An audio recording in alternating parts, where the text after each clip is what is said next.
A very pleasant good morning, dear students. My name is Anil and today I'm going to teach you about article writing.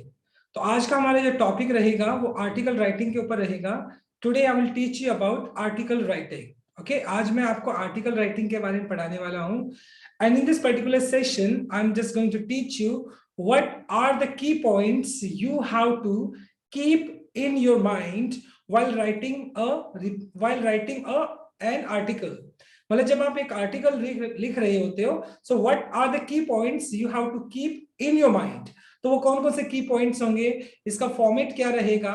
So today I am going to teach you article writing in detail.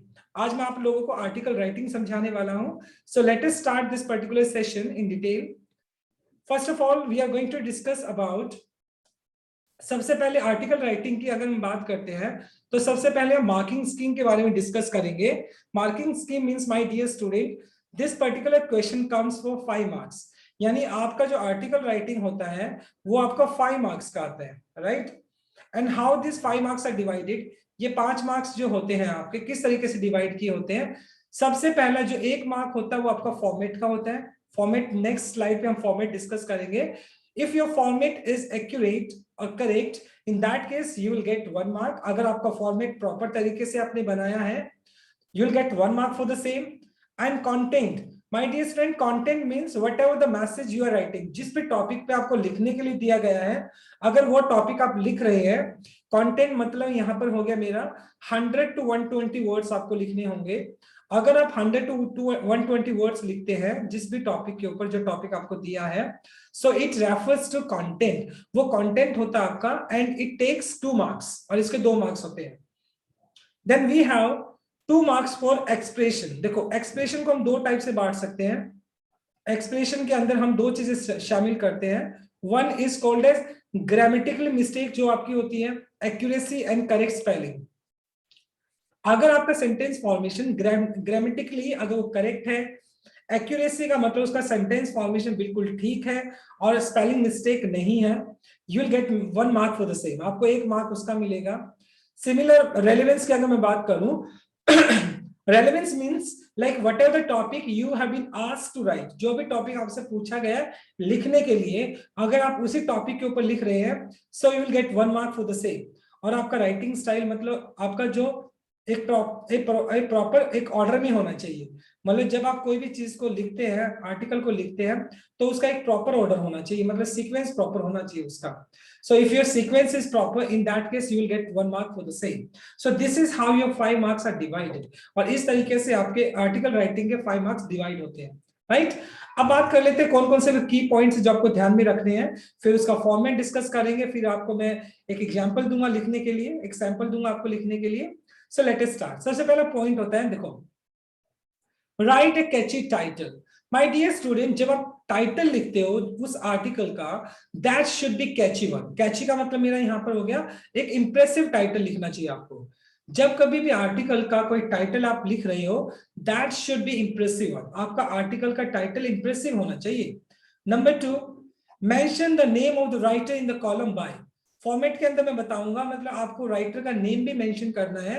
Suppose अगर एक specific name आपको दिया गया है, like suppose you are Rahul और रजनी, आपको एक article लिखना है, तो आप बाय में अपना नेम लिखेंगे. अगर जो क्वेश्चन में दिया है वही नेम लिखना है, else you can use any name. अगर नेम नहीं दिया तो फिर आप अपना नाम भी यूज कर सकते हैं. Then you have to make at least 3 paragraphs. जब आर्टिकल आप लिखते हो तो आर्टिकल में एटलीस्ट आपको 3 पैराग्राफ्स बनाने चाहिए. कौन कौन से वो 3 पैराग्राफ्स होंगे, देखो, सबसे पहले जो फर्स्ट पैराग्राफ होना चाहिए आपका, इंट्रोडक्शन होना चाहिए. Introduction of the topic. Topic का इंट्रोडक्शन देना है सबसे पहले आपको. जिस टॉपिक के बारे में आप लिख रहे हैं, सपोज मैं करता हूं, मान लो मैंने आपको दिया चाइल्ड लेबर के ऊपर दिया मैंने, तो सबसे पहले मैं क्या करूंगा, what does child labour mean. तो सबसे पहले मैं चाइल्ड लेबर का मीनिंग एक्सप्लेन करूंगा. फर्स्ट पैराग्राफ में बताऊंगा चाइल्ड लेबर होता क्या है, राइट. तो फर्स्ट पैराग्राफ में आपको इंट्रोडक्शन ऑफ द टॉपिक देना होता है, कि जो आप जिस टॉपिक पे लिख रहे हो उसका इंट्रोडक्शन देना होता है. उसके बाद फर्स्ट पैराग्राफ में आपको क्या करना होता है, देखो, first paragraph can be started with question, famous thought और quotation. My dear student, generally क्या होता है, अगर आपको अपना आर्टिकल थोड़ा इंप्रेसिव बनाना है, तो आप किसी कोटेशन या कोई सेइंग, कोई अच्छी कहावत वगैरह है आपके पास, या कोई कोटेशन है, कॉट है आपके पास, उस कोटेशन से भी आप अपना आर्टिकल को स्टार्ट कर सकते हैं, बिकॉज एग्जामिनर गेट्स इम्प्रेस्ड। अगर आप अपनी कोटेशन से स्टार्ट करते हो, कोई भी इंप्रेसिव कोटेशन जो उस टॉपिक के ऊपर रेलेवेंट करता है, उस टॉपिक से मैच करता है, so you can use any quotation, famous thought, आप थॉट वगैरह लिख के भी उस टॉपिक को स्टार्ट कर सकते हैं। लाइक अगर मैं बोलता हूं, देखो मैंने मान लो मैं इस टॉपिक पे लिखना चाहूं तो कैसे लिखूंगा, जैसे बोलता हूं child is the father of nation. Child मैंने वो लिखा, somebody rightly said child is the father of nation। भी child is the father of nation का मतलब हो गया चाइल्ड ही एक पर्टिकुलर कंट्री का फाउंडेशन होता है, फ्यूचर बिल्डर होता है, और उसके बाद में चाइल्ड लेबर को एक्सप्लेन करना स्टार्ट कर देता हूं मान लो, राइट। तो यानी फेमस कोटेशन या थॉट होता है, उसको आप एक्सप्लेन करेंगे। फर्स्ट पैराग्राफ में और क्या चीज यूज कर सकते हो, first paragraph tries to define the meaning of the given topic. जो भी टॉपिक आपको दिया गया उसका मीनिंग डेफिनाई, मतलब आपको क्या करना चाहिए, चाइल्ड लेबर क्या होता है, it means below the age of that particular age, if children are occupied in any physical work, that is called as child labor। तो आपको क्या बताना पड़ेगा, उसका मीनिंग बताना पड़ेगा, राइट। तो जो भी पर्टिकुलर टॉपिक आपको दिया गया उस टॉपिक आपको डेफिनेशन यानी मीनिंग देना होता है। ये फर्स्ट पैराग्राफ में आपको ये लिखना है, इंट्रोडक्शन देना है, किसी अच्छी कोट के साथ कोटेशन के आप स्टार्ट कर सकते हो, उसका मीनिंग देना आपको। सेकंड पैराग्राफ में आप क्या कर सकते हैं, second paragraph should be cause and effects of merit और demerits depending upon the topic. My dear student, generally आपको दो तरह के टॉपिक्स मिलते हैं। एक तो जनरल टॉपिक होता है, जैसे मान लो मैंने बोला आपको लिखना मोबाइल फोन के ऊपर, मोबाइल फोन के ऊपर, ओके। तो मैंने एक टॉपिक दिया मोबाइल फोन के ऊपर लिखना है, तो जनरल, ये तो आपका जनरल टॉपिक हो गया। जनरल टॉपिक में क्या होता है आपका, जनरल टॉपिक के अंदर देखो आपका कोई भी जनरल टॉपिक है उसका क्या करेंगे आप, सबसे पहले अगर मैं बात करता हूं कोई भी जनरल टॉपिक है, मान लो मोबाइल फोन है, तो मोबाइल फोन के आप क्या करेंगे, देखो मेरिट्स का मतलब हो गया फायदा, राइट, बेनिफिट्स, एडवांटेज जिसको आप बोल सकते हो। तो सबसे पहले आप बेनिफिट्स बताओगे और फिर उसके क्या बताओगे, डिसएडवांटेज बताओगे। तो ये मतलब फर्स्ट पैराग्राफ में आपने क्या बताया, फर्स्ट पैराग्राफ में आपने बताया इंट्रोडक्शन, सेकंड पैराग्राफ में पहले मोबाइल के बेनिफिट्स बताओगे, फिर उसके डिसएडवांटेज बताओगे, ठीक है। तो जनरल टॉपिक में क्या होता है, जनरल साइड कोई भी जनरल टॉपिक जो होता है उसका बेनिफिट प्लस डिसएडवांटेज दोनों बताने होते हैं आपको। लेकिन सम टाइम व्हाट हैपेंस, कोई सोशल इविल के ऊपर कोई टॉपिक होता है, मान लो कोई सामाजिक बुराई है, सोशल इविल के ऊपर होता है, तो वहां पर बेनिफिट या एडवांटेज तो होता नहीं आपका। तो सबसे पहले आप सोशल इविल है, कोई सामाजिक बुराई है, उसके ऊपर आपको आर्टिकल लिखना है, तो फर्स्ट पैराग्राफ तो आपका इंट्रोडक्शन का ही होगा। सेकंड पैराग्राफ में आप पहले यूज करेंगे कॉज, मतलब उसका कॉज क्या है, यानी जो सामाजिक आप प्रॉब्लम का बात करें उसका कॉज क्या है, उसका कॉज क्या है, और उसी पैराग्राफ में सेकंड पैराग्राफ में फिर आप उसके इफेक्ट यूज करेंगे कि उसका इफेक्ट क्या है, क्या यूज करेंगे, इफेक्ट यूज करेंगे। सो माय डियर स्टूडेंट, अगर आपका टॉपिक जनरल टॉपिक है तो सेकंड पैराग्राफ में आप बेनिफिट्स यानी मेरिट्स और डिमेरिट्स यूज करेंगे। मेरिट्स का मतलब बेनिफिट्स होता है और डिमेरिट्स का होता है डिसएडवांटेज होता है। अगर आपका टॉपिक सोशल इविल के ऊपर डिपेंड करता है, it means you are talking about any social evil, सामाजिक बुराई के बारे में बात करें, first you need to mention causes of that particular problem. आप जो प्रॉब्लम है उसका कॉज क्या है, रीजन क्या है, और उसके क्या इफेक्ट्स हैं। तो सेकंड पैराग्राफ में आपको कॉजेज एंड इफेक्ट्स यूज करने हैं। नाउ अगर बात करते हैं नंबर 8 पॉइंट की, प्रोवाइड ऑथेंटिक डाटा, फैक्ट्स और relevant example which can be suitable to the given topic. और मान लो जो भी टॉपिक आप लिख रहे हो उस टॉपिक से रिलेटेड अगर आपके पास कोई रेलेवेंट एग्जांपल्स है या कोई पर्टिकुलर आपके पास कोई फैक्ट्स है, कोई डाटा है, तो वो फैक्ट और डाटा भी आप यहाँ पे मेंशन कर सकते हैं। थर्ड पैराग्राफ, जो लास्ट पैराग्राफ होता है आपका, वो डिपेंड करता है should be of conclusion, conclusion का होना चाहिए। थर्ड पैराग्राफ आपका कंक्लूजन का होना चाहिए। At last I can conclude by saying that at last it can be concluded mobile phone plays a very significant role but it should be used in limited, okay, in limited way। अगर बोलते हैं, मैंने बोला है कि at last it can be concluded, at last इसको conclude किया जा सकता है, mobile phone plays a very significant role, mobile phone हमारी जिंदगी में क्या करता है, बहुत इंपॉर्टेंट रोल प्ले करता है, but the use of the excess use of mobile phone should be controlled, यानी एक्सेस यूज को कंट्रोल किया जाना चाहिए, राइट। तो इस तरीके से आप थर्ड पैराग्राफ में क्या करेंगे, कंक्लूजन देंगे, लेकिन कंक्लूजन भी आपका किसके साथ होना चाहिए, सॉल्यूशन के साथ होना चाहिए, उसमें एट द सेम टाइम आपको सॉल्यूशन भी देना होता है, राइट। नेक्स्ट स्लाइड पे देख लेते हैं अभी हम। इसके अलावा देखो क्या है इसमें पॉइंट्स, अगर इसके पॉइंट्स की अगर मैं बात करता हूं तो देखो नेक्स्ट पॉइंट आपका नंबर 10 की अगर मैं बात करूं तो देखो ये है the third paragraph should be remedial step to taken और सजेशन। देखिए माय डियर स्टूडेंट, जब थर्ड पैराग्राफ यानी कंक्लूजन आप लिखते हैं तो कंक्लूजन में क्या लिखना होता है आपको?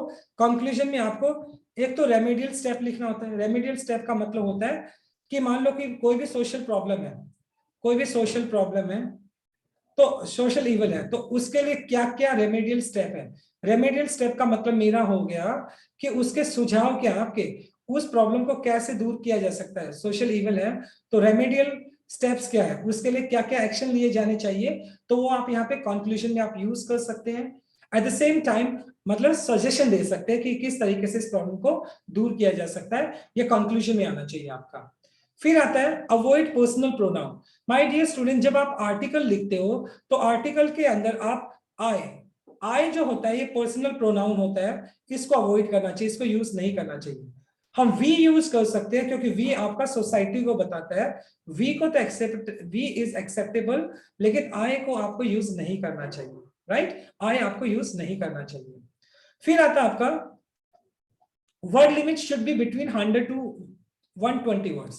100 टू 120 वर्ड्स करें इसको, आपका जो वर्ड लिमिट होना चाहिए वो 100 टू 120 वर्ड्स होना चाहिए, right?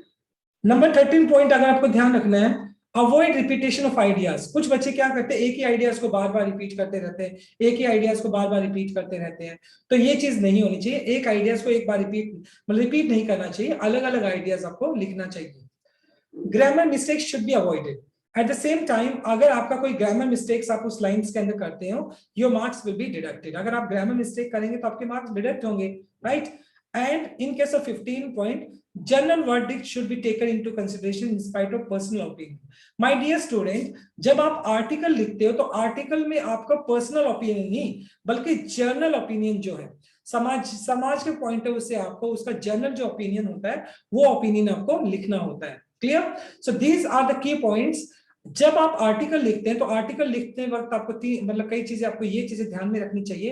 At the same time जो जो पॉइंट्स आप लिखना चाहते हो तो उनको सीक्वेंस में पता होना चाहिए आपको कि मैं पहले ये पॉइंट लिखूंगा फिर ये पॉइंट लिखूंगा, तो इस तरीके से आपको आर्टिकल लिखना चाहिए। नाउ माय डियर स्टूडेंट, मैंने बात की थी फॉर्मेट की। देखो फॉर्मेट में सबसे पहला ये होता है आपको आर्टिकल लिखना, सबसे पहले आप क्या लिखेंगे, उसका टाइटल लिखेंगे। देखो मैंने टाइटल लिखा है, टाइटल मैंने लिखा child labour occurs for the nation. Child labour occurs for the nation, मैंने एक टाइटल लिखा, title should be in capital, आपका टाइटल कैपिटल में आना चाहिए। उसके बाद एक लाइन का गैप देंगे आप, there is one line gap, एक लाइन का गैप होना चाहिए। और लेफ्ट हैंड साइड के अंदर, सॉरी राइट हैंड साइड के अंदर फिर आपको लिखना पड़ेगा बाय। बाय में उस इंसान का नाम जो इस लेटर को, सॉरी इस आर्टिकल को लिख रहे हैं। सपोज करें अगर क्वेश्चन के अंदर राहुल और रजनी दिया है तो यहाँ पर लिख देंगे, बॉय लिखेंगे राहुल और जो गर्ल्स है वो लिख देंगे Rajni. And if a specific name is not given, अगर एक स्पेसिफिक नेम नहीं दिया गया है तो क्या करेंगे, फिर आप कोई भी नाम यहाँ पर यूज कर सकते हैं। Clear? And after that you have to make, एक लाइन का गैप छोड़ दिया आपने, इसके बाद भी एक लाइन का गैप देना आपको। फिर आपको 3 पैराग्राफ्स बनाने, paragraph number 1, paragraph number 2 and paragraph number 3, ये 3 पैराग्राफ्स बनाने हैं, राइट? और जब एक पैराग्राफ खत्म होता है तो उस पैराग्राफ के बाद आपको एक लाइन का गैप भी देना है। Now introduction of the topics. First paragraph, child labour का मीनिंग क्या होता है, what does it mean, child labour क्या होता है, यहां पर आपको इसका इंट्रोडक्शन देना होगा। क्या देना होगा? इंट्रोडक्शन हो गया, इंट्रोडक्शन देना होगा सबसे पहले कि what do you mean by child labour, introduction आपको मेंशन करना पड़ेगा। सेकंड पैराग्राफ में आपको यूज करना पड़ेगा चाइल्ड लेबर के कॉजेस क्या हैं, इसके कारण क्या है और इसके इफेक्ट्स क्या हैं। तो सेकंड पैराग्राफ ये आपका सेकंड पैराग्राफ होगा जिसमें आपको कॉजेस और इफेक्ट्स यूज करने होंगे। थर्ड पैराग्राफ जो होगा रेमेडी और solution with the conclusion. Third paragraph में आपको कंक्लूजन देना है, लेकिन कंक्लूजन में भी आपको क्या करना है, सॉल्यूशन देने हैं कि how child labour can be eradicated, किस तरीके से चाइल्ड लेबर को इरेडिकेट किया जा सकता है, किस तरीके से चाइल्ड लेबर को खत्म किया जा सकता है। ये टॉपिक हमने क्या किया, सोशल ईविल के ऊपर यूज किया है। कोई भी सामाजिक बुराई है उसके बारे में हमने बात की है। तो जब आप सामाजिक बुराई की बात करते हो तो सेकंड पैराग्राफ आपका कॉजेज या इफेक्ट्स का बनता है। लेकिन अगर आप जनरल टॉपिक करते हैं तो जनरल टॉपिक में क्या होता है, नेक्स्ट स्लाइड पे दिखाता हूं मैं जनरल टॉपिक पे। देखो अब ये जनरल टॉपिक हो गया, साइंस इज ए ब्लेसिंग और कर्स। मैंने जो टॉपिक उठाया है यहाँ पर, देखो मैंने टॉपिक उठाया है साइंस इज ए ब्लेसिंग और कर्स। देखो अब ये जनरल टॉपिक हो गया, ये तो जनरल टॉपिक हो गया ना आपका, जब आपका जनरल टॉपिक होता है तो जनरल टॉपिक में सबसे पहले वो इंट्रोडक्शन ऑफ द टॉपिक आएगा आपका, same introduction of the topic आपने यूज किया। सेकंड टॉपिक कौन सा आपका, science is a blessing of curse, ये टॉपिक दिया मैंने आपको, ठीक है। सबसे पहले क्या करेंगे, वही आप उसका टाइटल यूज करेंगे कैपिटल के अंदर, एक लाइन गैप छोड़कर फिर आप बाय लिखेंगे, जिसने वो आर्टिकल लिखा है उसका नाम आ जाएगा। फर्स्ट पैराग्राफ क्या आ जाएगा, साइंस के बारे में आएगा। यहाँ पर इंट्रोडक्शन ऑफ द टॉपिक हो जाएगा कि आप इंट्रोडक्शन दोगे टॉपिक का। और सेकंड पैराग्राफ में क्या आएगा, यहाँ पर आप साइंस के सबसे पहले मेरिट्स क्या है, उसके बेनिफिट्स क्या है, डीमेरिट्स का मतलब हो गया उसके डिसएडवांटेजेस क्या है, वो आपको लिखना पड़ेगा। क्लियर, सेकंड पैराग्राफ में ये यूज करना पड़ेगा। थर्ड पैराग्राफ, ये सेकंड पैराग्राफ हो गया। थर्ड पैराग्राफ में आपको क्या यूज करना पड़ेगा, conclusion with the topic with balance approach. Generally क्या है, जब आप जनरल टॉपिक यूज करेंगे तो कंक्लूजन देंगे, और कंक्लूजन भी आपको किस तरीके से देना है, बैलेंस अप्रोच के साथ देना। मींस देखो, मैं लास्ट लाइन बोल रहा हूं, जैसे मैंने बोला, eight last it can be concluded by saying that like a coin has two aspects, similar science also has merits and demerits, but it is completely dependent on the user. How do we use it? If science is used in proper way, science can be a blessing for us. अगर science को proper तरीके से use किया जाए तो science हमारे लिए blessing हो सकता है। तो इस तरीके से आपको कंक्लूजन देना है। कंक्लूजन में क्या करना है, आपको बताना है कि हाँ, साइंस जैसे ब्लेसिंग भी है, कर्स भी है, but at the same time अगर साइंस को प्रॉपर तरीके से यूज किया जाए तो ये हमारे लिए ब्लेसिंग का काम करती है। So this is how you how to make 3 paragraphs in case of article writing. Clear my dear friends? Okay, now this is all about from my side, my dear student. Thank you so much and have a nice day.